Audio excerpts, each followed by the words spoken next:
Halo semuanya, selamat datang di Bootcamp Flutter yang diadakan oleh Kampus Gratis. Kita kembali lagi bersama saya, Meiza, selaku instruktur pada Bootcamp ini.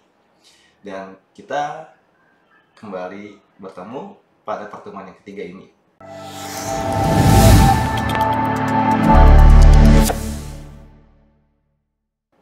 Dan di sini kita akan bersama-sama mempelajari dasar-dasar pemrograman menggunakan bahasa Dart.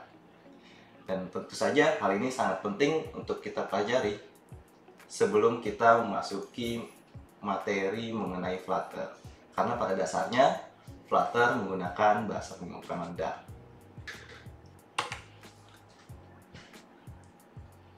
Tujuan pembelajaran pada pertemuan yang ketiga ini diharapkan teman-teman dapat memahami dasar-dasar pemrograman dengan menggunakan bahasa Dart. Dan yang kedua, diharapkan teman-teman mampu menulis kode Dart yang efisien dan efektif. Dan tujuan yang ketiga, diharapkan teman-teman mengetahui cara kerja variabel, tipe data, kontrol alur, fungsi, dan koleksi dalam Dart. Kita masuk dalam pengertian Dart.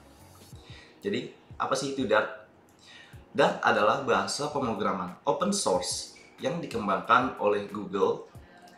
Bahasa ini dirancang untuk membangun aplikasi multiplatform atau aplikasi yang dapat berjalan di berbagai perangkat dan platform. Seperti misalnya, yang pertama bisa kita berjalan pada web atau berjalan pada mobile.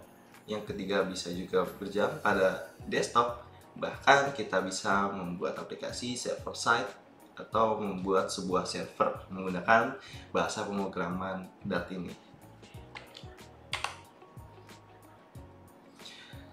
Struktur dasar pemrograman Dart.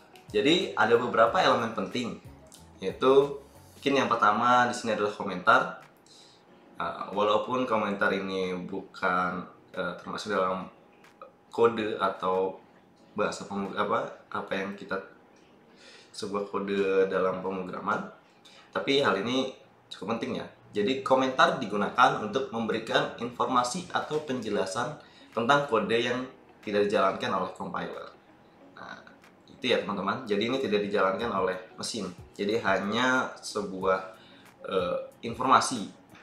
Mungkin untuk informasi tentang kode atau sebuah penjelasan dari kode gitu ya. Jadi komentar diawali dengan tanda garis miring 2 untuk komentar satu baris, dan garis miring bintang, dan ditutup dengan bintang garis miring untuk komentar multibaris.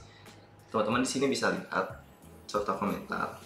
Ada situ komentar satu baris yang diawali 2 garis miring, kemudian komentarnya apa.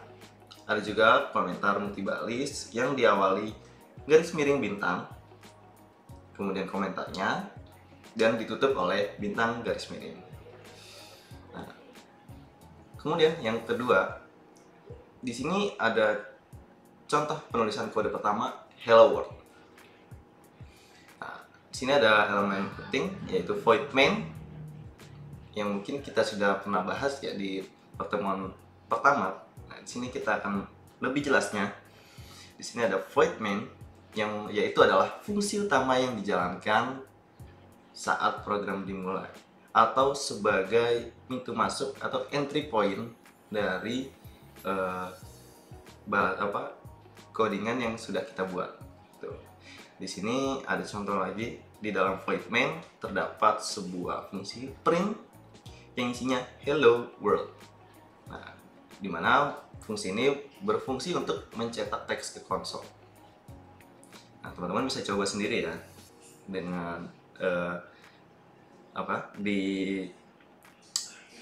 ide teman-teman masing-masing ya. Kan karena kemarin kita sudah berhasil menginstal. Nah, teman-teman bisa coba untuk melakukan print hello world. Kemudian selanjutnya ada variabel dan tipe data. Tipe data dasar untuk menyimpan berbagai jenis nilai.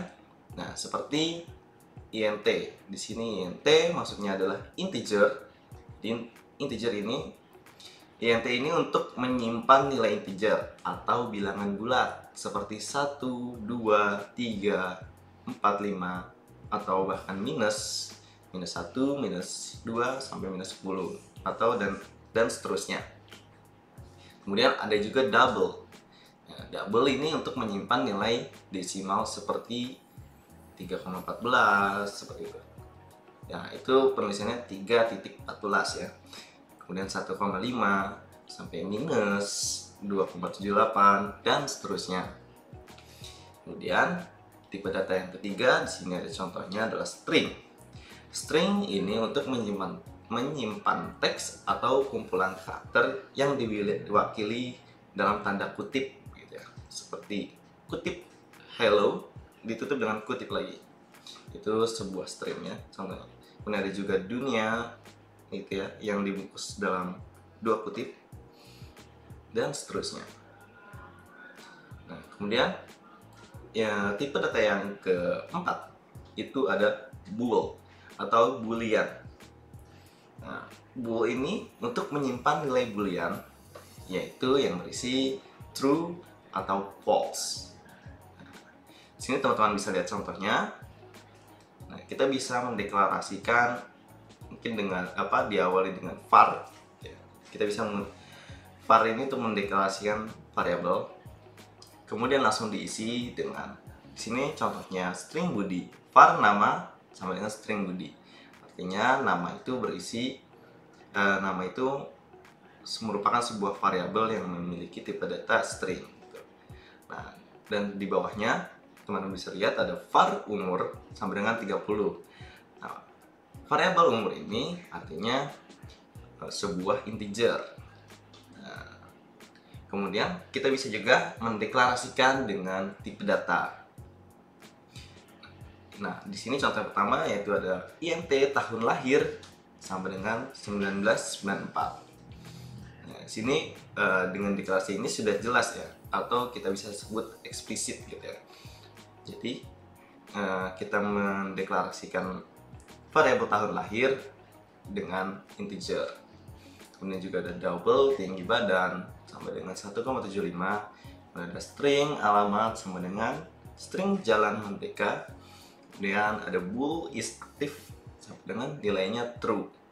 Nah, di sini perlu diingat teman-teman, apabila kita sudah mendeklarasikan atau sudah menentukan sebuah tipe data, maka apabila terjadi sebuah perubahan atau kita mungkin suatu saat kita akan mengisi variabel tersebut dengan nilai yang lain, mungkin dalam contoh var nama sama dengan string Budi, artinya nama bertipe data string.